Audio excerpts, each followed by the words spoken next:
అందరికి నమస్తే. చూస్తున్నారా?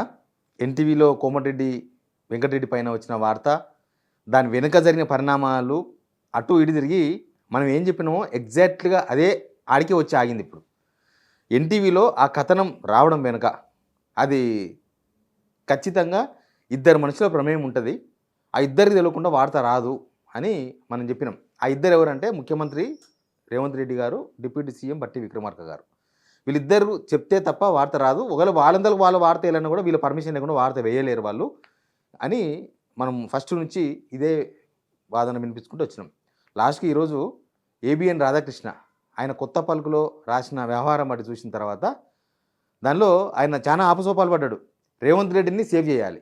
ఆయన లైన్ ఏంటంటే రేవంత్ రెడ్డి సేవ్ చేయాలి. ఇంకా మీకు తెలుసు కదా, ఇదంతా ఒకటే బెల్ట్. రేవంత్ రెడ్డి, చంద్రబాబు, ఏబిఎన్, ఆంధ్రజ్యోతి, ఇదంతా ఒక ఒక ఒక లైన్. ఇది పార్టీలతో సంబంధం ఉండదు, ఇదంతా ఒక లైన్. అయితే రేవంత్ రెడ్డిని సేవ్ చేయబోయి ఆయన అవమానించిండు. అసలు రేవంత్ రెడ్డి గాలి తీసిండు ఆయన సేవ్ చేసే ప్రయత్నంలో. బట్టి విక్రమార్కను దీనిలో గుంజేసిండు. బట్టి విక్రమార్కనే దీని వెనుక మొత్తం ఉన్నాడు అన్నట్లుగా రాసేసిండు. ఇంకా పనిలో పనిగా ఆయన ఒక పెద్ద ప్రపంచ జర్నలిస్ట్ కదా, కాబట్టి జర్నలిస్ట్ అరెస్ట్ల మీద కూడా రాసిండు. అన్ని విషయాలు మాట్లాడదాం. అంతకన్నా ముందు సబ్స్క్రైబ్ చేయండి, షేర్ కూడా చేయండి. నిజానికి ఆ వార్త గురించి ఇక వీడియోలు చేయొద్దని అనుకున్నాం. ఎందుకంటే ఆ వార్త వద్దు. ఇక దానిలో పాలిటిక్స్ విశ్లేషిస్తాం. మనం ఫస్ట్ చేసింది కూడా పాలిటిక్సే. మనం వాళ్ళ వ్యక్తిగత హననాలకి ఏం పాల్పడలే. మనం ఎంతసేపటికి దానిలో ఉన్న పాలిటిక్స్ ఏందని చెప్పే ప్రయత్నమే చేసినాం. ఇప్పుడు మానుతున్న పుండు మీద ఏబిఎన్ రాధాకృష్ణ కారం చల్లిండు. మానుతున్న పుండు మీద ఏంది ఆయన ఎందుకు కారం చల్లిండంటే, ఆయన ఏదో దీనిలో ఇన్వెస్టిగేషన్ చేసి ప్రజలకు వాస్తవం చెప్పుదామనే ప్రయత్నం కాదు. ఆయన తహతా అంతా కూడా ఏంటంటే రేవంత్ రెడ్డికి సంబంధం లేదని చెప్పాలి. రేవంత్ రెడ్డి మంచివాడు అని చెప్పాలి. రేవంత్ రెడ్డి ఏమి ఏపీయలేదు ఇదంతా అని చెప్పాలి. రేవంత్ రెడ్డి సేవ్ చేయాలి. కానీ రేవంత్ రెడ్డినే కసా పొడిచినట్టు చేసిన ఆ వార్తతోన. అంటే రేవంత్ రెడ్డి పరువు పోయింది ఆ వార్తతోన. ఆయన్నే రేవంత్ రెడ్డి నాకు తెలిసి నిన్న ఎవరో చెప్తున్నారు, రాత్రినే దాని ప్రోమో వచ్చింది కదా, ఆ ప్రోమో విని ఇది 100% రేవంత్ రెడ్డి ఓకే అని రైట్ కొట్టిన తర్వాతనే వీళ్ళు వార్త వేస్తారు. ఈ వార్త ఖచ్చితంగా రేవంత్ రెడ్డి కూడా ఒప్పుకున్నాడు. రేవంత్ రెడ్డికి వార్తల మీద అంత అవగాహన ఉంటుంది, మనం ఏం చేయలేం దాన్ని. ఏమన్నాడు ఆయన, ఏంది అసలు ఇష్యూ అంతా వేరే ఉంది. ఆ ఇష్యూ నేను చెప్తా. నైని కోల్ బ్లాక్ ఇష్యూ అనేది అది దానిలో కొంత వాస్తవం ఉంది. నైని కోల్ బ్లాక్ అనేది కొన్ని రోజులుగా కోల్డ్ వార్ లాగా నడుస్తుంది కాంగ్రెస్ గవర్నమెంట్లో. అది ఓకే. కానీ ఇక్కడ ఏమైందంటే ఆయన రాసిన వార్త సారాంశం అక్కడి నుంచే స్టార్ట్ చేద్దాం. నైని కోల్ బ్లాక్ అది ఒడిశాలో ఉంది. అక్కడ ఏంది, సింగరేణికి కేటాయించింది సెంట్రల్ గవర్నమెంట్ లాస్ట్ వీళ్ళ గవర్నమెంట్ కన్నా ముందే. కేసీఆర్ గవర్నమెంట్లో దాన్ని ప్రతిమా శ్రీనివాసరావు గారికి ఆయన ఏదో సింగరేణికి ఇచ్చారు. సింగరేణి కేటాయించి సింగరేణి ఏంటంటే పక్క రాష్ట్రంలో ఉంది, పోయి చేయలేమని, అంత దూరం పోవడం అంత ఈజీ కాదు, ఎంప్లాయ్మెంటు డిప్లాయ్మెంటు ఇదంతా కష్టమవుతుందని వాళ్ళు ప్రైవేటుకు ఇవ్వాలనుకున్నప్పుడు అదాని ద్వారా ప్రతిమా శ్రీనివాసరావు సొంతం చేసుకునే ప్రయత్నం చేసిండు అనేది అప్పటి నుంచి చర్చలో ఉంది. అప్పుడు ఇదే బట్టి విక్రమార్క, అప్పుడు ఇదే రేవంత్ రెడ్డి అప్పుడు ఏం మాట్లాడారంటే, అట్టెట్లా చేస్తారు మీరు, ప్రైవేట్ కిందికి ఇవ్వాలి, సింగరేణి తవ్వుకుంటుంది, సింగరేణికి బొగ్గు బావులు లేకుండా పోతున్నాయి, సింగరేణి తవ్వుతుందని వీళ్ళు చెప్పారు అప్పుడు. కానీ వీళ్ళ గవర్నమెంట్ వచ్చినాక ఏం చేసిండ్రు, దాన్ని తిప్పుతా ఉన్నారనమాట. దాన్ని ప్రైవేట్కి ఇచ్చే ప్రయత్నాలు చేస్తున్నారు. వీళ్ళు ఆల్రెడీ టెండర్స్ వేసిండ్రు. ఆ టెండర్స్లోనే ఆడికి పోయి చూసిన వాళ్ళు అక్కడ పోయి చూడాలంట. చూసిన తర్వాత వాళ్ళకు సింగరేణి సర్టిఫికేట్ ఇస్తుందంట. వీళ్ళు చేసిండ్రు, వీళ్ళు చూసిండ్రు, వీళ్ళకి ఎలిజిబిలిటీ ఉందని అని ఒక కొత్త రూల్ తీసుకొచ్చి పెట్టిరంట. దానికి అనుగుణంగా ఇక్కడ ఎవరు, బట్టి విక్రమార్క అండ్ ఎన్టీవీ చౌదరి గారు, వాళ్ళిద్దరూ చౌదరి వాళ్ళ అల్లుడు, అంటే వీళ్ళిద్దరు కలిసి ఆ బిజినెస్ చేసే ప్రయత్నం చేసిండ్రు. అందులో కోమటిరెడ్డి వెంకరెడ్డి వాళ్ళ అన్నను తమ్ముడు, వాళ్ళ బ్రదర్ అనిల్ రెడ్డికి వాళ్ళకు కంపెనీ ఉంది. వాళ్ళు ఆ నైనిక్ కోల్ బ్లాక్ను టెండర్లు వేసే ప్రక్రియలో భాగంగా విజిట్ చేసే ప్రయత్నం చేసిండ్రు. కానీ విజిట్ చేస్తే సింగరేణి నుంచి సర్టిఫికేట్ ఇవ్వాలి విజిట్ చేసినట్టుగా, అది రాకుండా బట్టి విక్రమార్క అడ్డుకున్నాడు. కోమటిరెడ్డిని కిల్ చేసేందుకు, పొలిటికల్గా కిల్ చేసేందుకు ఎన్టీవీ చౌదరి, బట్టి విక్రమార్క ఇద్దరే కలిసి ఆ ఎన్టీవీలో ఆ వార్తను వేసిండ్రు, ఆయన మీద పర్సనల్గా వార్త వేసిండ్రు అని రాసిండ్రు. ఎవరు, రాధాకృష్ణ రాసిండు. వీళ్ళు ఫస్ట్ మాట్లాడిందేమో సింగరేణికి వేయాలి, అసలు ప్రైవేట్కి ఇంటికి వేయాలని, గవర్నమెంట్ రాకముందు. గవర్నమెంట్ వచ్చినాక వీళ్ళు కొట్లాడుతున్నారు. ఇందులో రేవంత్ రెడ్డి వ్యవహారం కూడా ఉంది, అది రాయలేదు, అది ఎపిసోడ్ మిస్ చేసింది ఆయన. ఎందుకంటే రేవంత్ రెడ్డి మంచివాడని చెప్పాలి కదా. రేవంత్ రెడ్డి కూడా ఎవరికో ఇప్పించడానికి ప్రయత్నాలు చేస్తుండే దాన్ని, నైని కోల్ బ్లాక్ను. ఏంది ఆ కోల్ బ్లాక్ డిఫరెన్స్ ఏంది, అంతగానో కాంపిటీషన్ ఎందుకంటే, మామూలుగా సింగరేణిలో తవ్వుతారు కదా, ఒక 6 క్యూబిక్ మీటర్లు తవ్వుతే 1 క్యూబిక్ మీటర్ బొగ్గు దొరుకుతుందంట సింగరేణిలో. నైని కోల్ బ్లాక్లో 2 క్యూబిక్ మీటర్లు తవ్వుతే ఒక క్యూబిక్ మీటర్ అంటే దానికి దీనికి చాలా డిఫరెన్స్ ఉంది. ఎక్కువ కోల్ దొరుకుతుంది అనమాట. కోల్ అంటే బొగ్గు దొరుకుతుంది.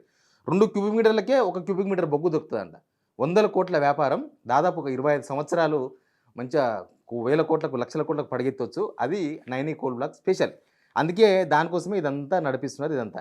అయితే రేవంత్ రెడ్డిని సేవ్ చేసే పనిలో భాగంగా సిట్ వేసారు కదా దీని మీద. ఎన్టీవీ వచ్చిన కథనము ఆ సిట్ వేసినాకనే కదా ఎవరు దానికి సజ్జనార్ గారు అధ్యక్షతను వేసిండ్రు, జర్నలిస్ట్ని అరెస్ట్ చేసిండ్రు. దానిలో నేను కూడా ఉన్నా, A6 సిగ్నల్ టీవీ ఉంది, ఇవన్నీ నడుస్తున్నాయి కదా. అసలు సిట్టు రేవంత్ రెడ్డి వేయలేదంట. రేవంత్ రెడ్డికి తెలియదంట అసలు. రేవంత్ రెడ్డికి అధికారులే సిట్ వేసుకున్నారంట. ఇంత సిగ్గు తీసిండు రేవంత్ రెడ్డి అంటే రేవంత్ రెడ్డికి లాస్ట్కు అది కూడా చేతనైతే లేదని ఆయన్నే చెప్పుకుంటుండ్రు. ఆయన సేవ్ చేసే ప్రక్రియలో భాగంగా చేసిన పని ఇదంతా. ఎవడో ఎలగొడ్డు వస్తుందని చెప్పేసి ఈతరాన్ని పోయి బాయిలో దుంకిండంట. ఎలగొడ్డు నుంచి తప్పించుకునే మార్గం వేరే చూడాలి, కానీ నీకు ఈతనే రాదు. బాయిలో దుంకితే ఎలగొడ్డు సంపదో లేదో నీకు తెలియదు. అది వచ్చేది నీకోసమే వస్తుందా, నీ దాకా వస్తుందో రాదో తెలియదు. కానీ నువ్వు బాయిలో దుంకితే ఆటోమేటిక్గా వస్తావు కదా. ఇప్పుడు రేవంత్ రెడ్డి ఇది అదే అయింది.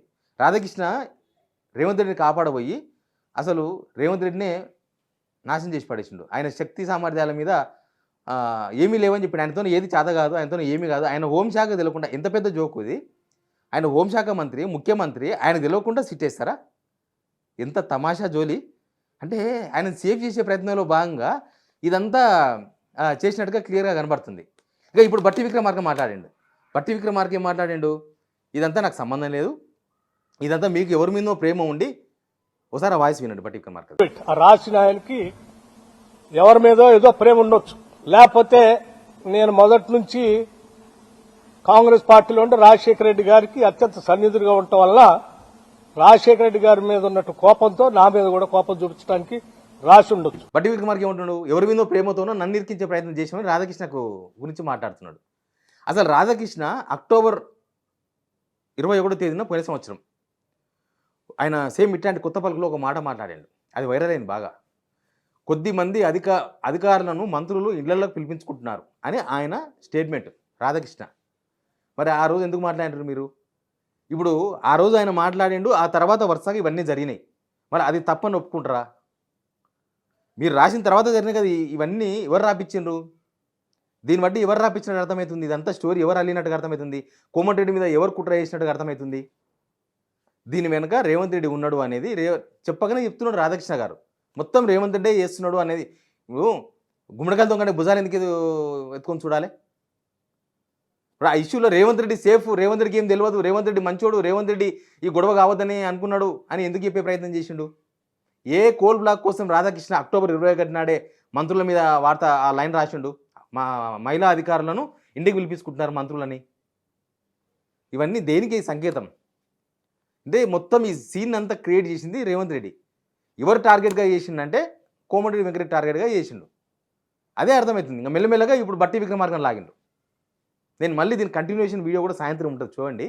వీళ్ళ కుట్రలేందో, వీళ్ళ కథలేందో, అసలు విషయాలను కూడా అక్కడ కూడా మాట్లాడుకుందాం. బట్ ఇక్కడ రాధాకృష్ణ వ్యవహారం చూసిన తర్వాత అసలు ఇక వీళ్ళ పరిపాలన అంతా కూడా ఈ బొగ్గు స్కామ్ల చుట్టూ, పైసల చుట్టూ, గనుల చుట్టూ, దానిలో చుట్టే తిరుగుతుంది తప్ప ప్రజలకు చేసేది ఏంటి వీళ్ళకి ఉద్దేశం లేనట్టుగా కనిపిస్తుంది. ఇక వీళ్ళందుకే ఇవన్నీ వార్తలు రాయించుకోడు, ఈయన మీద ఆయన మీద ఈయన. బట్ ఎన్టీవీ స్టోరీ వెనుక చాలా పెద్ద కథలు ఉన్నాయని మాత్రం ఈ స్టోరీ ద్వారా అర్థమైంది. Naini coal block main. ఇక వీళ్ళు గవర్నమెంట్ రాకముందు ఏం మాట్లాడినారు, గవర్నమెంట్ వచ్చినాక ఏం మాట్లాడుతున్నారు, ఇప్పుడేం మాట్లాడుతున్నారు.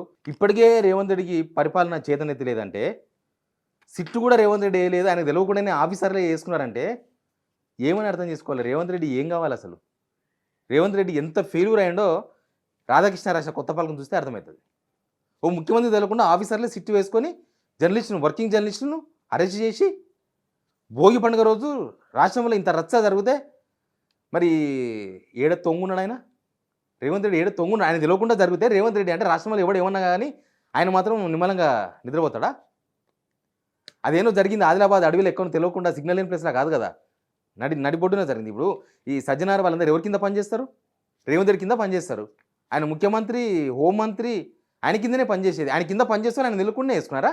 ఇంత తమాషా ఉంది చూడండి. తెలంగాణ ప్రజలు ఇవన్నీ గ్రహించాలి. వీళ్ళు చేస్తున్న వ్యవహారాలు, వ్యాపారాలు, దందాలు అవన్నీ బయటకు వస్తున్నాయి. ఇప్పుడిప్పుడే స్టార్ట్ అయింది.